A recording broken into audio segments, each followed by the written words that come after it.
1917. Men go to war and women are hired to run the railroad. Coming up.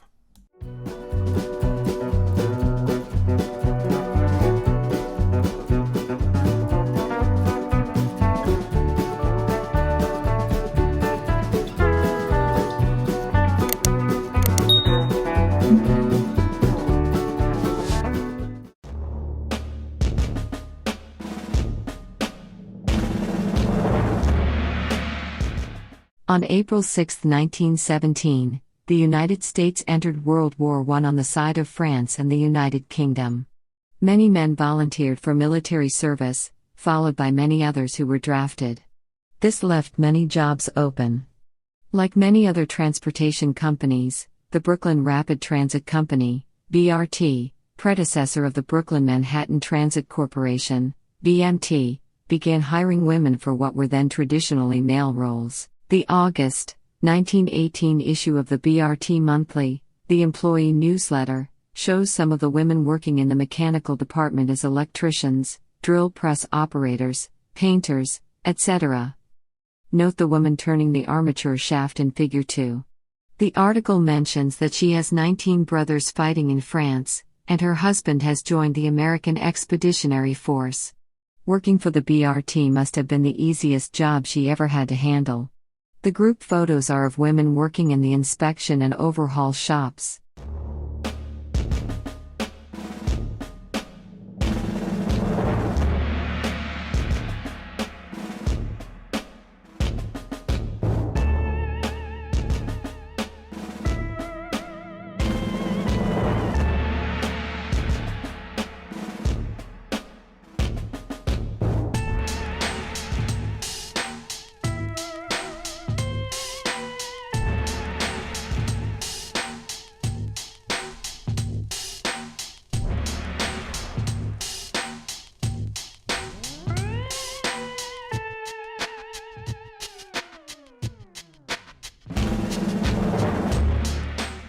Women were also hired for the roles of trolley conductors and guards, this being another term for conductor on the subway and elevated lines at the time. According to the company newsletter, they were good at their jobs and very popular with the riding public.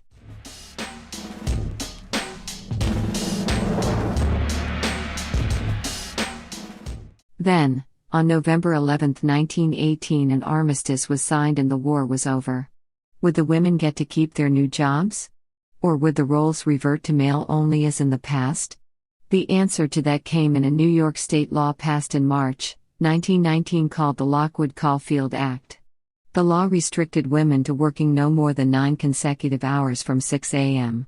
to 10 p.m. only. At the time, the BRT had over 1,000 female ticket agents, of which 350 worked the night shift. Under the law, women were not permitted to work overnight. The other issue was the consecutive time requirement. The BRT operated split shifts to accommodate extra service during the morning and afternoon rush hours. The law no longer permitted women to work split shifts. This article in the May 21, 1919 issue of the Standard Union shows that the company considered alternative shifts to try to keep at least some of the women, but no workable solution was forthcoming. Another factor was that the men returning from the war had been promised their jobs back. Approximately 1,600 women were fired from all roles. Only 32 remained in clerical positions. Sadly, the law also affected women who had been employed in positions such as the ticket agents mentioned earlier. Some of the ticket agents that were laid off had been with the company for over 20 years.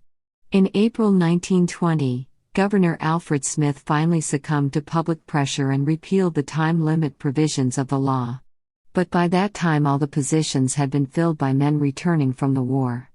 The damage had been done. Just how welcome were the women in 1919, even if this law had not been passed?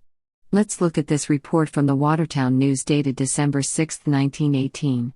Streetcar operators in Cleveland, Ohio had gone on strike demanding that all women trolley conductors must be fired. The strike was settled only when the company agreed to that demand with the mayor's approval. In New York, while women returned to roles such as ticket agents, It would not be until 1979 that women would begin to be hired as conductors and train operators. Thank you for watching, and please subscribe to this channel.